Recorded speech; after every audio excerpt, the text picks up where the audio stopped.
Hi, everybody. We're here with Lee Harris today. I think almost every one of you probably knows Lee by now. And we're going to do things a little differently. Rather than having him channel directly for this show, he's always in contact with his guide. So as I'm asking him questions, they're talking to him. So we're going to go into a fairly deep subject here today. And Lee is going to be listening and intuitively giving answers and also sharing information he may have gathered on these subjects from past channelings. And it has to do with the nature of humanity. So many people say, I can't believe how brutal life is getting out there. Other people say, no, it's kinder than it's ever been. And the truth is somewhere all over the place. It's somewhere in between and beyond. And so I'm posing the question today, is humanity intrinsically brutal, or is this an infection in the program in some way? So without further ado, let's go to Lee in Malibu. You are in Malibu, aren't you, Lee? I'm in Malibu, yes. Well, welcome. It's good to have you on my network this time. We've been together on Gaia, probably 3, 4, or 5 times? Yes, 5 times, I think. So it's lovely to be here on your network. And I'm loving your network, by the way. I'm loving seeing you doing it. And just, it's fantastic. It's so casual. It's so much more, it just feels more connected, so to speak, because we don't have a big crew around. We don't have a big studio. It's just you and me in the audience, and I absolutely love it. So, and we can talk about whatever we want. And this, I know this seems a little bit kind of a harsh topic, but people are seeing kind of insensitivity, unkindness, and cruelty playing out all around them. And so I'm going to toss the big question out that I already posed, which is, from everything you've heard in your channelings, is humanity intrinsically brutal, unkind by nature, or is this an infection in the program somehow? It's a really interesting question, especially right now. The thing that I have always learned and been told about who we are as humans is we are a composite. So we are a composite of the light that we can hold as a soul, the density that humanity is holding at that point in time, and the history that you tap into when you incarnate. And so from my perspective, the infection word feels true because that infection is here. So the problem is, we have to live with the infection, be in the infection, notice the infection in ourselves, notice the infection in others. And for many like-minded people who would call themselves light workers, sensitives, soul-based, consciousness seekers, it's the most edgy part of being human because it's the most undesired and the most corrosive. And so it can literally be very, very debilitating.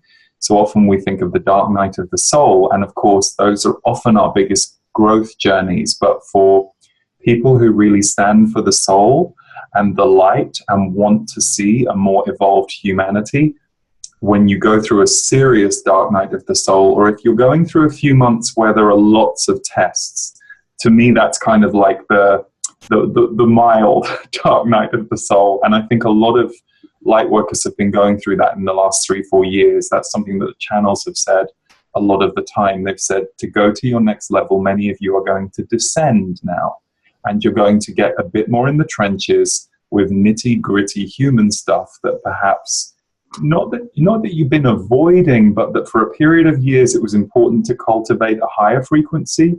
And now to stabilize that higher frequency, you're going to have to get up close and personal. And I mean, we only have to look at what's going on in the global focus to recognize, well, okay, if all of this stuff is getting a permission slip globally, culturally, in a way that it never has before, how can it not knock into the shadow parts of us and make us look at stuff that we're uncomfortable about in our reactions or our lives? It's intense. It's very intense. And I'll tell you, one of the things that made me think about this, and this is just a small reflection of it, because it's a question I pondered for many, many years. And one of them was, Zeus and I went to see a movie recently called Eighth Graders, which is just a beautiful kind of painful look at what it's like to be an adolescent again, with starring a young girl named Elsie Fisher.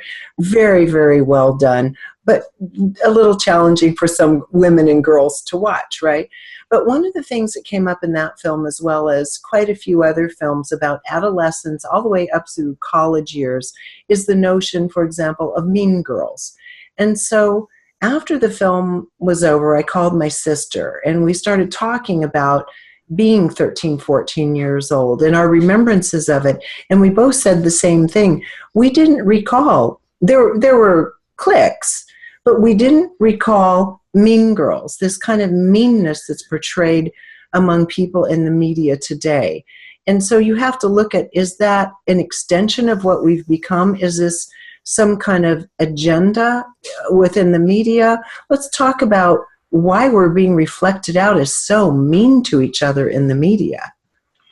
It's interesting you say that. I think because for me, I learned at a young age. I studied and worked in theatre from a young age, and we were always taught that for drama you need conflict. And that was fed to us over and over again as we were writing plays, creating pieces. It was like, what's the conflict? You know, where's the edge? Where's basically, they didn't put it this way, but for me, it's where is the adrenaline in this? Is the adrenaline, will they get the girl? Is the adrenaline, will they be saved? And for me, that's often what we've been accustomed to in entertainment, this adrenaline surge, this fight or flight response that we have, because it triggers our fear. So on the one hand, I think we've all grown up with that we want to feel something intensely when we watch these things. And yet the sadness is, of course, there are so many other ways that we can feel those feelings, but we tend to be repetitively fed this agenda of violence, hero, darkness, lights. It's for me, it's very base. And so it just keeps us stuck in that kind of base cycle if we don't really investigate it. I know you've spoken to many people over the years about the agendas that are going on and that are happening around all of this stuff. For me, what I notice is that I do remember certain things when I was a kid that were very edgy in the playground, but we tend to be sold. It's the same as the news media, right? The news media will tell us all the awful things that are happening, again, designed to make us scared of the world.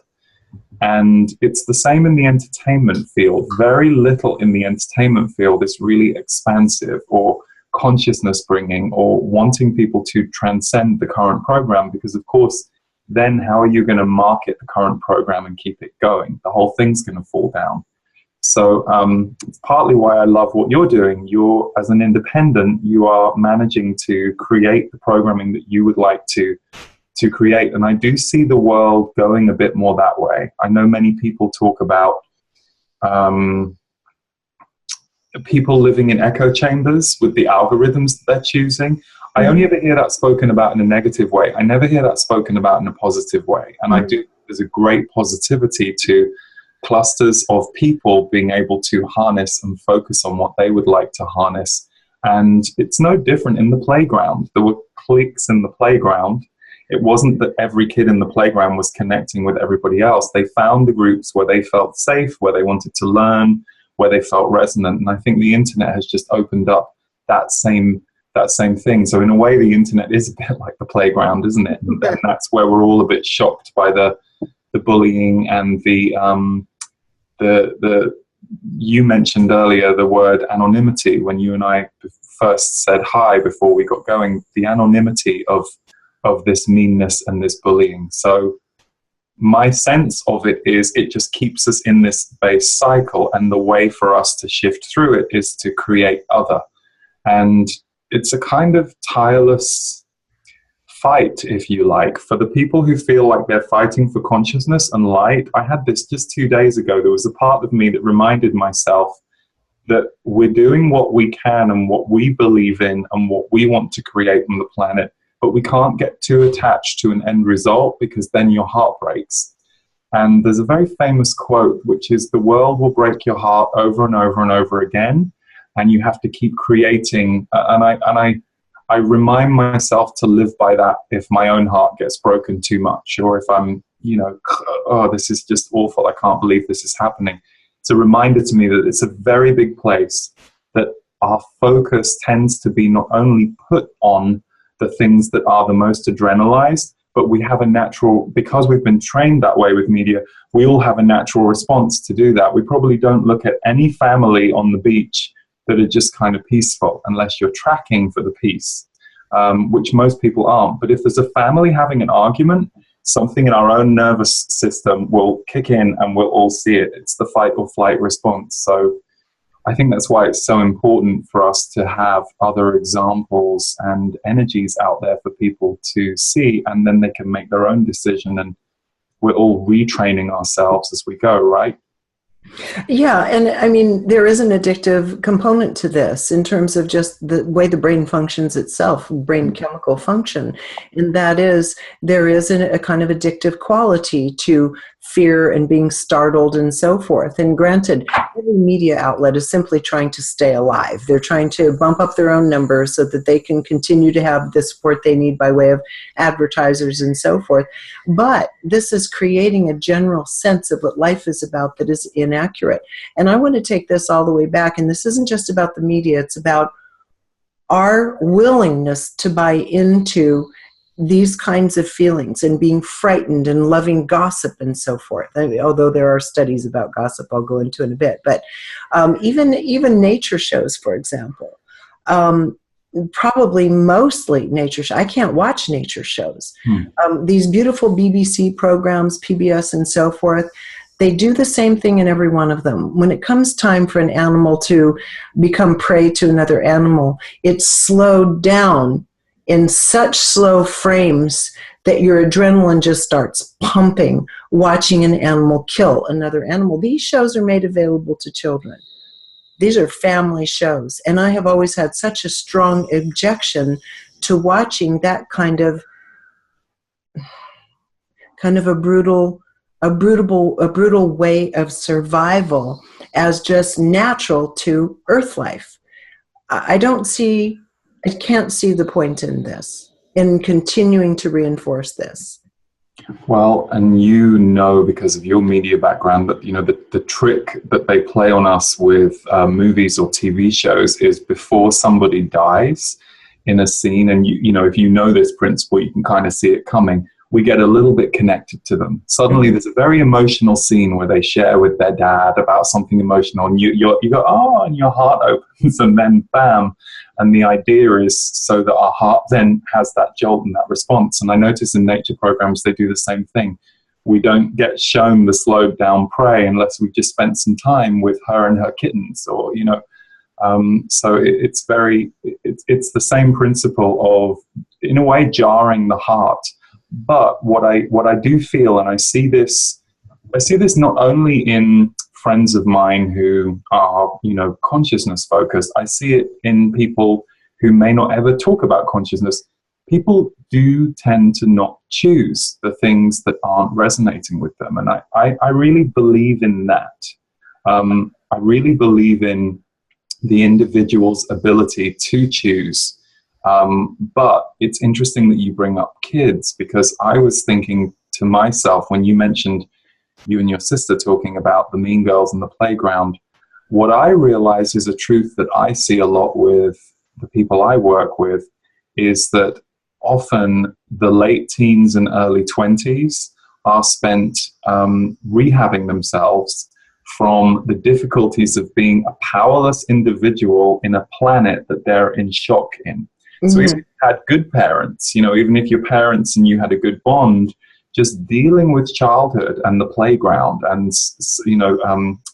forced socialization, and not having a certain level of adult power or freedom to navigate that, is often something that, a lot of light worker healer types have to then recover from and get to a new place with. So it is interesting that that's forced upon all of us. And I'm very interested by a lot of the homeschooling programs and the smaller schooling programs that I see out there that are shielding kids from that. And then, of course, you think, okay, well, how are they going to adjust? Because when they, is the world going to seem super harsh when they, kind of interact with it more at 18, 19?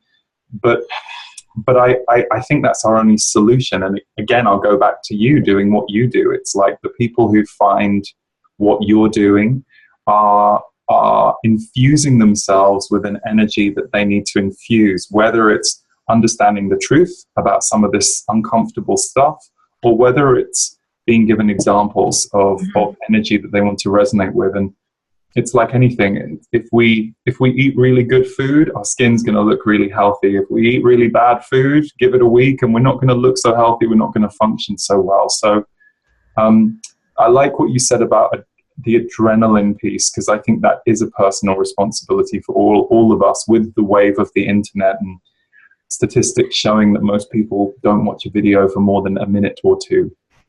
That is true. And in a more subtle way, this is still experienced just through gossip. For example, there's been a lot of gossip recently. I've been the target of gossip. Guy's been the target of gossip. A lot of people, right, in my sphere. And that just has to do with the kind of the salacious nature of people putting something out there to attract attention. And the thing is, we do give it attention. If you put something out that has anything to do with gossip, for example, that post will get more attention than most posts that have to do with maybe even substantial content. There's something in us that wants to identify with something, whether it's being borne out as truthful or not. And this is the part of we talked about off camera. This anonymity really allows for a flourishing of this kind of salacious, gossipy behavior.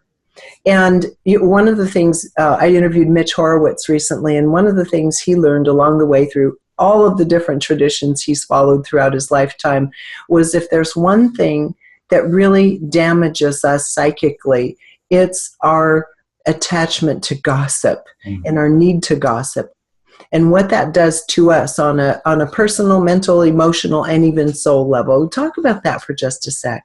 Well, it's conflict.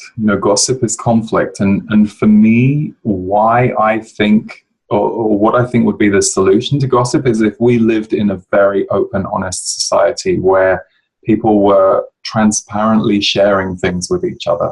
I think it's a genuine desire to connect with the inner lives of others that has been edited out of society. And so gossip becomes the solution. Because I also think there is a kind of sexual energy to gossip. Doesn't mean that people experience it as sexually arousing, but there's a base chakra that can kind of happen when gossip is happening. It can excite people and arouse people in a way. And for me, the thing that I see time and time again is how, when we are given a framework where we see each other, hear each other, and understand each other, so much of that adrenaline and conflict energy goes away. I see this when I attend or run retreats where that space is held for 5 days or a week. I see this in smaller groups of friends that I have. There's kind of a calmness. Gossip actually isn't interesting. So to me, gossip comes from hunger. It comes from a hunger to connect with something, whether it's that thrill in yourself because you feel like you're involved in something that's a little bit secretive and a little bit of a sugar dose that's going to taste great in the moment, but it's going to give you a stomachache and a headache very quickly afterwards. And again, it's partly how we were trained. But for me, what's underneath the gossip is engaging in conflict energy, desiring to connect, taboo energies that can be a bit exciting, and all of that would go away if we were allowed and encouraged to be super transparent with each other about everything. Because there are so many things that are off topic that we're not supposed to talk about to each other, or that society says we're not. And actually, when you put people in a situation with a facility that they can do that, and it might take a while, there might be some conflict at the beginning, but if they get to a place where they're like, okay, I can be seen and heard, and I'm not going to be attacked, I'm not going to be judged, I can put my truth into the room, and I can hear their truth, all of that energy starts to calm down. And you see this when you see this in action in groups. I think you're right on that, because truly there's probably nothing edgier and scarier than to have to really reveal the most intimate aspects of yourself in a situation that has conflict truthfully. That if you're looking for something to take you to new heights, gossip is really like the low-hanging fruit of all fruit compared to actually showing up and putting yourself on the line. And along, it's interesting, along that line of what you're talking about, it just substituting for actual nutrition, spiritual nutrition, so to speak. Of all the gossip that's been flying around recently, for example, I just reached out to one of the people that's been perpetuating the gossip and said, hey, why don't we just meet up so I can find out where these stories came from? And my feeling is, genuinely, if we can sit face to face, something else happens entirely. A, there's no anonymity, and B, you can actually begin feeling the intention of the other person, and everything starts quieting, and you see how these really corrupted dynamics started coming into play to begin with. Ideally, that's a revelation that could come of it if, instead of just lashing back at people, we start engaging when we hear something, let's just address it. Why can't we address it with people when we hear that there's been some kind of, innuendo and whatnot? Yeah, I love that. And I think if we all took personal responsibility for how we're hearing things, then it would be completely different, because there is this tendency with unconscious gossip that you get involved in unconsciously to go, oh my God, did you hear that blah, blah said that? And then you tell somebody that as if it's truth. I don't know about you, but many times I have heard someone say, oh, I worked with Pete and he's a really grumpy person. And I'm like, oh, okay. And then I worked with Pete and he was just lovely. And I'm like, wow, did we have a vibe that they didn't? Is it all perspective based? Because it is all perspective based. So I think it's the same with gossip. If when we hear gossip, you go, is it true? Would I have reported the story the same way if I was there? Or is this a fabrication? And usually, you can see when you can feel the edges. In my life, I've received some emails from people, and I've sent some emails for people when we're in the middle of trying to have conflict resolution. And it's always what I've done when I'm in that moment is, if I'm about to reply, I just reread my email and I'm like, oh, there's a bit of an edge in that line. Right. Oh, there's the part of me that's a bit hurt. Okay, I'm going to take that out because that's me. That's my trigger. And I'll just get back to the pure, what do we need to do to interface this situation if I remove me over-personalizing this situation. And I think there is something to that when we encounter this gossip, or we hear that, somebody isn't a very nice person. Well, said who, and how were they to that person? Because I've seen aggressive people go after other people and then report to others gleefully that they're not very nice. And I'm like, yeah, I wouldn't have been very open to you based on what you were doing. You were behaving in a certain way to try and draw me in a conflict way. So I would have closed down to some degree if I didn't feel that your energetic intentions were completely pure. So I see that a lot too. So there is something about remembering that everything is perspective based, and how Regina hears something and how Lee hears something and how anybody who's watching hears something. We're all hearing something slightly different, and we're all feeling something slightly different based on our own filters, which is where gossip as truth is kind of a joke, because there is no one truth. There are many, many different ways of feeling that you have the truth about something depending on the person and the day.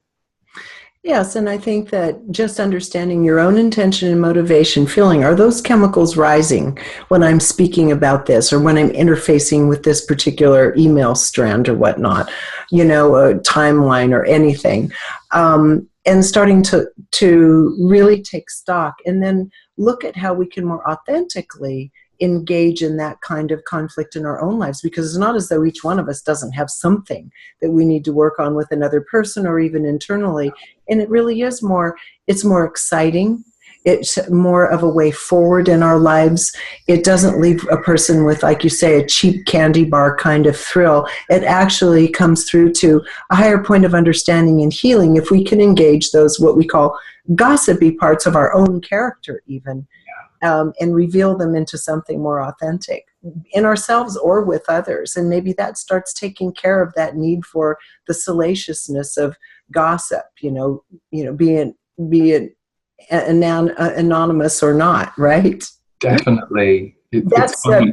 yeah, go ahead. I was going to say something that just comes to me as I'm listening to you say that, is that the Z's the Z's are the guides that I channel. And they have a brilliant perspective on this, which is way better than my own. And I always try and remember that whenever I'm caught in the grip of one of those moments that you're talking about. They're really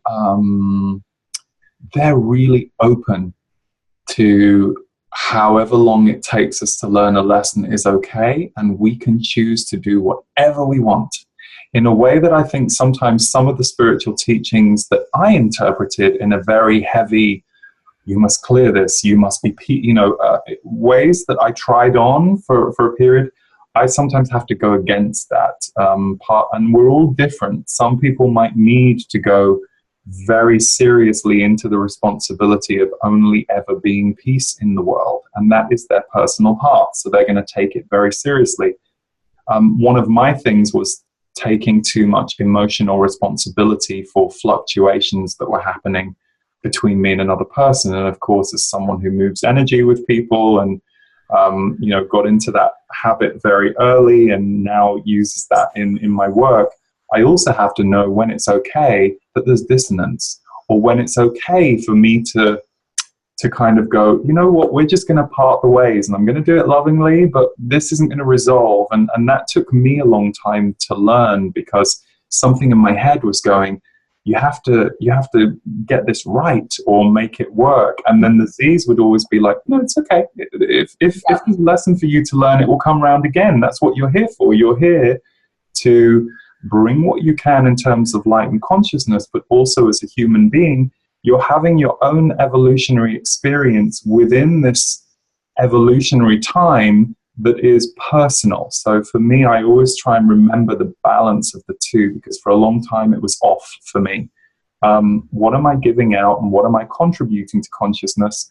What am I learning every single day, every single moment that I'm maybe not paying attention to, but I try and pay attention to more as I get older and a bit more embedded in this way of life. I think that oftentimes people who are watching this right now, and all of us have the impression that there are those who are just so much further along. They kind of have this nailed. That's not true. We're all humans. We're all living in the same soup in this planet. We're living in the same frequencies with the same challenges, and everybody is, attempting to move through this as gracefully as they can. And it takes time. And I think you're right. You have to cut yourself some slack. There's some days you may just feel like, I don't care. I just don't like what that person said or did. I don't even care if it's true this moment. I'm just pissed off and whatnot. And because you're just grumpy and you don't want to even tackle it. You've had enough. Those moments happen for everybody. And you're right. I think cutting yourself some slack and understanding these ultimate lessons are something we move through on a regular basis, on a daily basis. Just attempt to see something a little more clearly each day. And you've done a really good job in life. I mean, that's huge. It's really only about progress at whatever pace you choose to take it on. And so, And I wanted to bring one more thing up about the subject of gossip that's interesting. This is now counter to what I just said. My sister was telling me, because we have a stepmom who is suffering from dementia, severe dementia now. And we were talking about, before that stage comes along, she had read a study on the value of gossip for those who are in their geriatric phases of life. It's something that somehow, like you say, it's energy, it's root chakra stuff that can really anchor people in the nursing home, or in the long-term care facility. Gossip seems to bring some kind of anchoring and energy back into their lives. Any quick comment on that? Well, what comes to me, I love it, first of all, and whatever works for people, but it's connection. So it's like, especially with dementia, when people, or Alzheimer's, when people are going in and out of the realms, they're here, and then they're somewhere in the etheric plane. If it can connect them, great. It's like, it doesn't really matter, because also what I suspect in that case is it's something that connects them, but it's not necessarily something that they are pulsing out in quite the same way as someone with a negative agenda who is suffering from dementia. So, for example, we don't need to name a certain person in this country right now who has far too much license to broadcast negativity and hate and division. And that is perpetrating a wave of energy and catching people. But what you're describing sounds like a localized moment of connection. So there's nothing wrong with that. Well, you can almost see it with some fondness and some kindness and even humor, if that's what's going to make the ladies kind of get up in the morning. Yeah, exactly. I just had to add that one little caveat. But why I love that you added it is it reminds me that, I think sometimes we're looking for the one truth.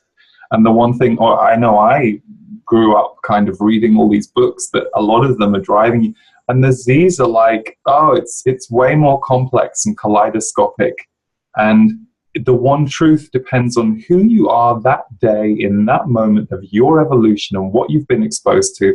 And that it is a big soup. And I guess for me, and this kind of feels like what we're talking about, things like gossip, things like conflict energy, things like being over-adrenalized, for me, they cause a tightness. And I feel like a tightness. It's like if I know I've been working for too many hours, I start to notice I've become tight as an energy.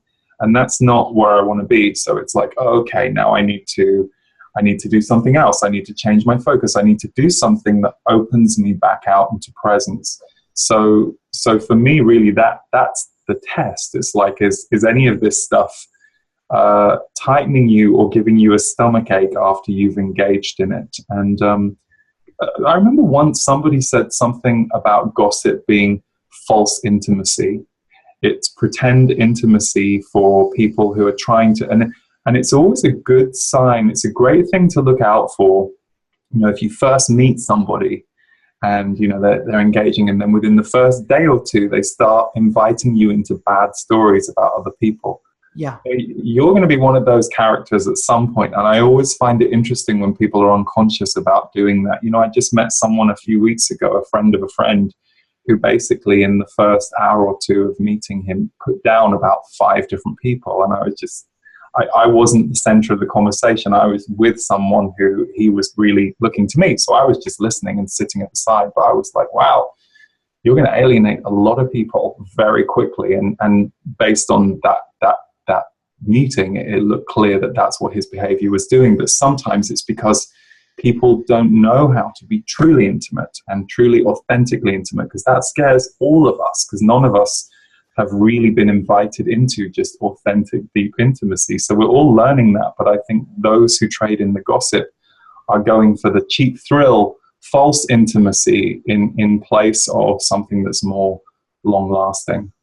Absolutely. As you said, there's almost a sexual component, and that's where that intimacy, that false intimacy you're talking about, comes in. I think those are really beautiful perspectives on the subject of gossip, and I just kind of wanted to go there because of this whole mean girl thing and this mean-spiritedness that's happening on the internet and, well, at the highest levels of society as well, of course. Well, if you don't mind me asking you, because that movie you described, that came up on my radar. I love movies, I always have, and so I'm always on the lookout for good movies. And recently I saw the documentary Won't You Be My Neighbor, which is it was wonderful. Just beautiful, just so just transcendent on so many levels. And boy, was he somebody who was having to work for the light over and over and over again. And he to me was just such an example of the light worker's path.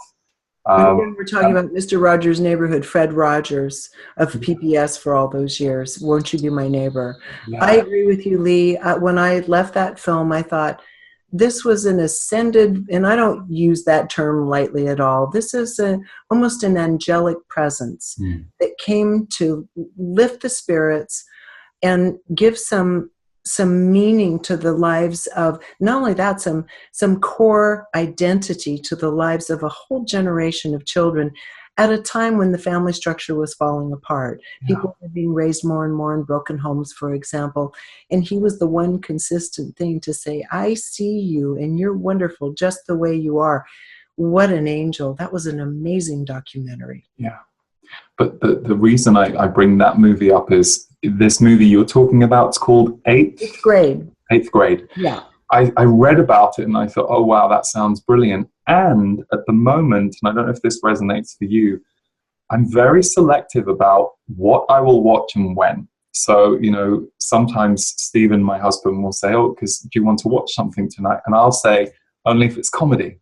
It's like I can only, based on my day, tonight I need to laugh. And so I was, it was so interesting. I read about Eighth Grade and I was like, oh, I really want to see that, but I have to be in the right mood. I have to have had a very non-eventful, light, frothy day so that becomes my intensity, Well, it's very interesting because it brings the whole notion, the whole reality of social media up and what it means to be a preteen today, where you have these the incredible burden of social media to have to live up to.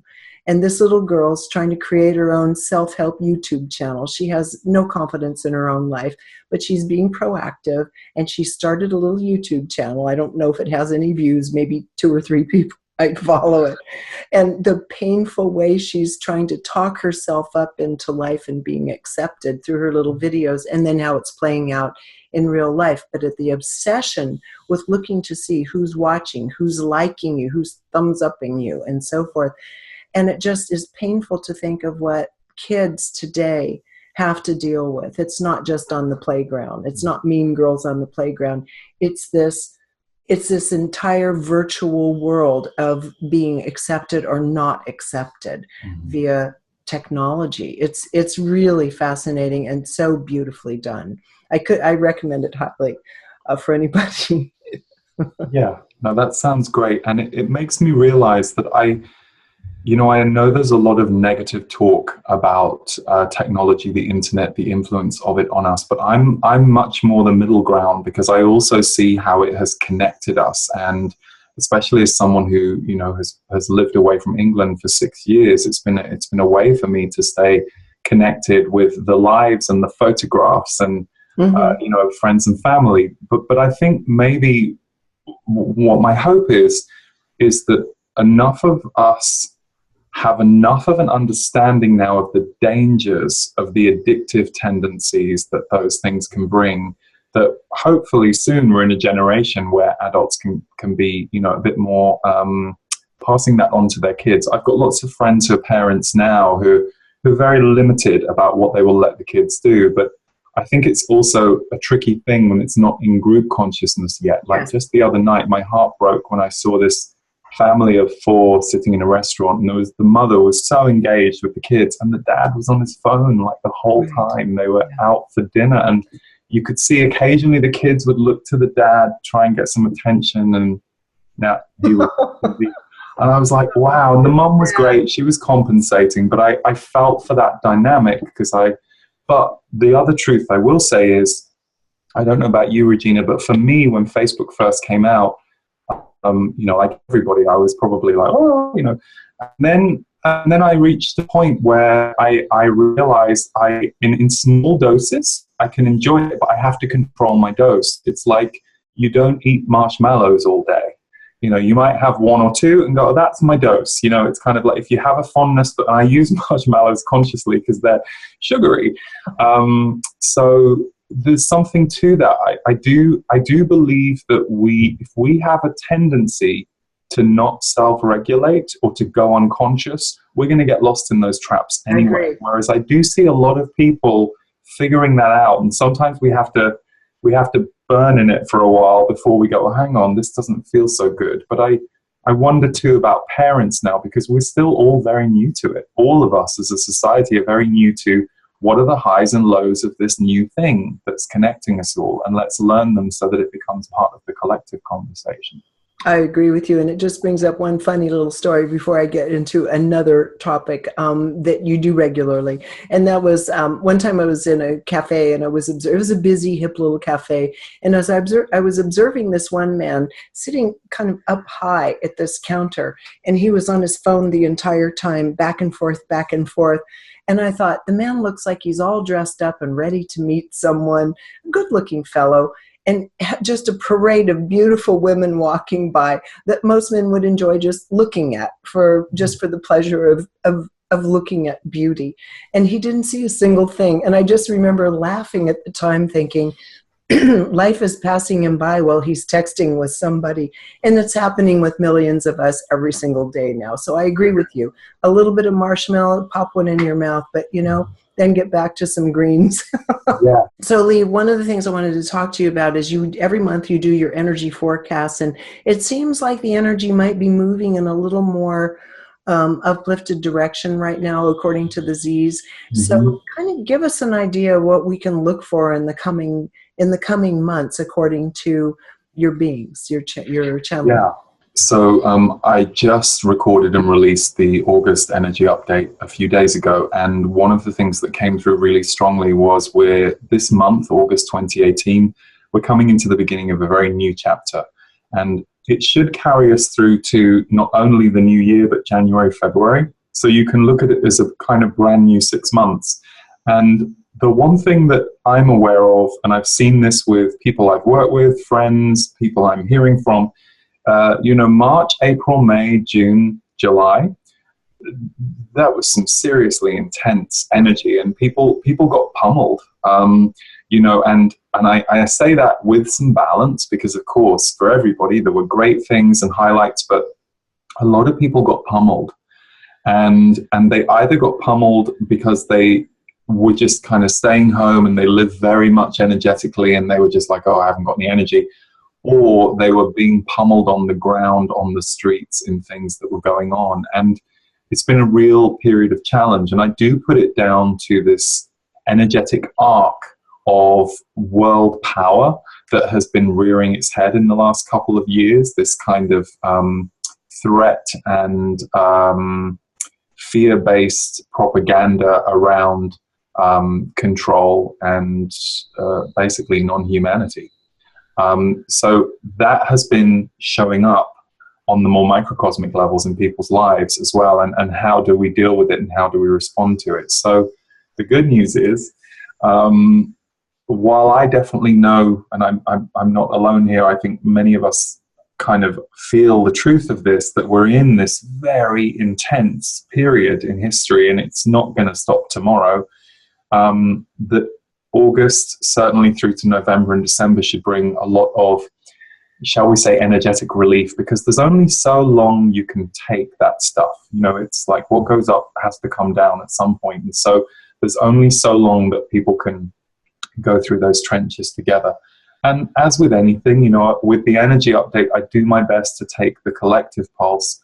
And of course, for any of us, it can look very different to what the mainstream is. But in general, what was spoken of was a lot of sensitives, especially those who might see themselves as a bit more shy or a bit more introvert than other sensitives they might see in the world, are really finding their power and ready to step out into the world with their power. And for some people, this will show up as community things that they want to create, that they have the confidence, the resources, and the connections to do. Perhaps they want to put something online and that's going to be their contribution, all the way down to just being bold enough to speak your truth, I was going to say, in conversation. And a lot of sensitives are now seeing that perhaps some of the language and the understanding that they have had for 20 odd years is beginning to be a bit more normalized in society. And I'll explain that a bit more clearly.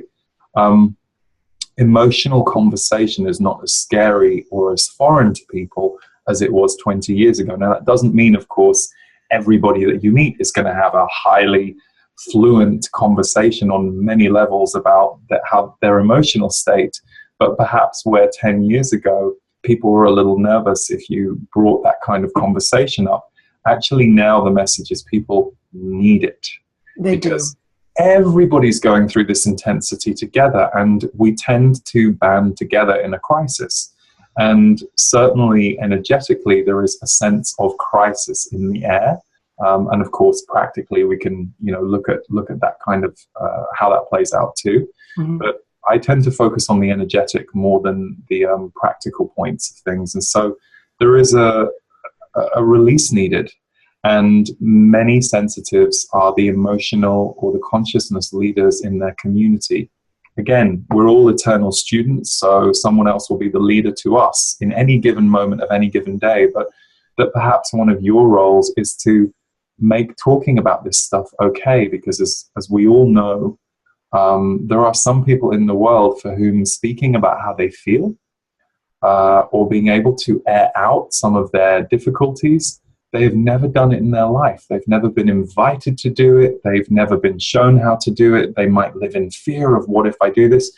And if you make it safe for them, or you make it okay for them to bring that out, you're helping them step into their full power and own all of themselves. So they're connecting to all of themselves, and they're no longer looking for these gossip or conflict charges of connection that are, short-term fixes for what could otherwise be really living and owning your energy field authentically. I agree. We need a huge uptick in our emotional intelligence as a species. We've been working on the intellect for a couple hundred years. We're making great strides, great discoveries, but we really have not made a lot of inroads until, as you say, very, very recently in our emotional intelligence, being able to articulate it, share it, heal it. And that's one of the things my husband, Zeus, teaches a course on emotions and motivation at a college in Arizona. And one of the things he's seeing is the incredible, because he recreated the course to make it hands-on versus academic versus intellectual. And the students are really required to dive in all the way and articulate what they're experiencing through these emotional exercises. And it really brings tears to your eyes when you see how many people explain, especially in their final paper, which is, the pièce de résistance of the course of a semester, how for the first time in their lives, they've actually been able to articulate something. And because they've been able to hear themselves articulate it, they can articulate it to others, and they can make changes in their lives. But if we can't even hear our own message to ourselves, we can't even message our emotions to ourselves, it's very hard to tackle life's larger issues.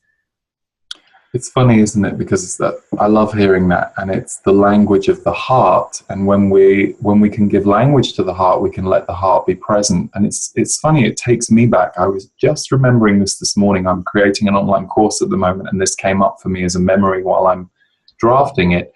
I remember going to see a homeopath when I was 24 years old. Someone had recommended a homeopath to me. I'd never been before. And it was like a 50-minute session. And I, not knowing what a homeopathy appointment was going to be, I was like, oh, okay, he'll tell me things. And he asked me questions about myself for 45 minutes. And it was like a therapy session. And I remember I was paying him like a significant amount of money for me at 24.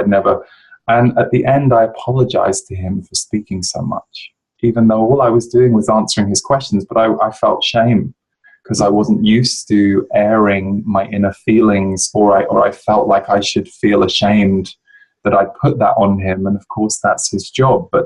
And I always remembered that. I was like, wow, that was my programming breaking down for the first time. And so I love hearing what you're saying, because it's only if we can see what's going on inside us as a real thing, and then find ways to be with it, express it, deal with it, navigate it, we're going to come from a much more heartfelt place when we deal with others. And as we've seen at the moment, the thing that is most in crisis in terms of the leadership of our world is heart.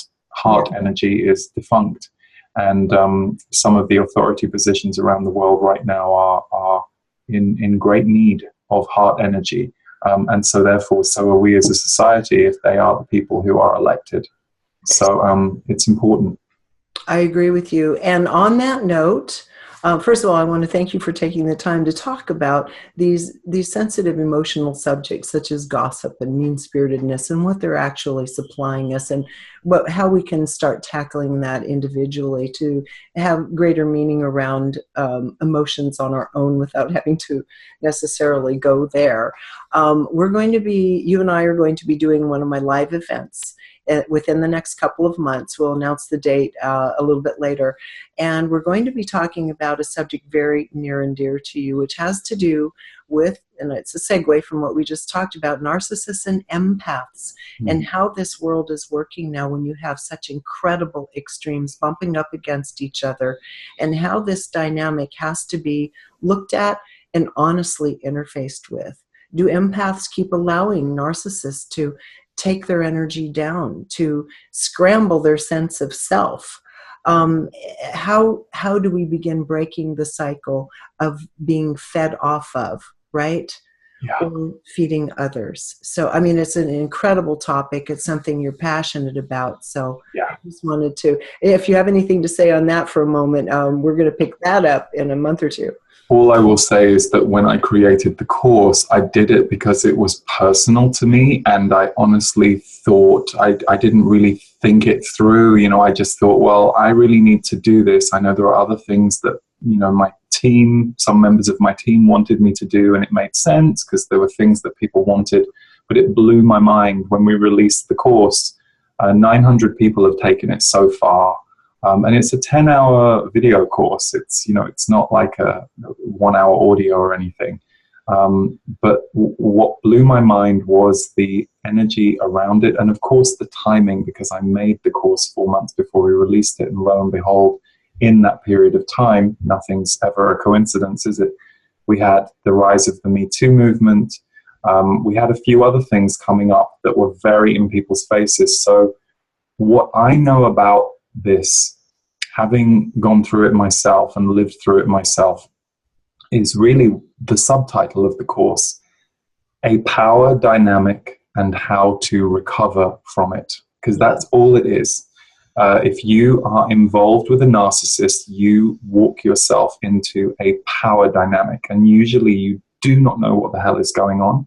You do not know how you got there. You do not know why any of the ways that you're trying to get out of it aren't working or are causing you more pain or aggravating the situation. So really the focus of the course is when we understand some of our own behaviors and how we are going to learn to heal them, and also what not to do, even if it's our default action. There are certain people that you either have to walk away from or put really hard lines with, even if your heart's breaking, that's the case, because empaths tend to idealize. You know, idealization can be one of our gifts and one of our curses. So the interesting thing about meeting a narcissist is it can give you your power in the most incredible way when you have integrated the experience and recovered from it. Yes. But at the time, it can feel like hell. So yeah, I'm looking forward to doing the live event with you. Indeed, I can't wait. I know that a lot of people are going to benefit from it, and again, that's through the Patreon members, supporters of the site. We'll announce that in the next week or two, the date for it. And meanwhile, I thank you so much for taking the time today. It's always my pleasure to talk to you. Conversation. Thank you. It was great for me to talk about all this stuff too, because hey, we're all in this together, learning it all at the same time. So thank you. Okay, everybody, again, Lee Harris at leeharrisenergy.com. And Lee has all kinds of courses available, including the one we just talked about on empaths and narcissists. And again, we'll be getting together in about a month to 2 months' time on the Regina Live series. So thank you so much for joining us today here on reginameredith.com.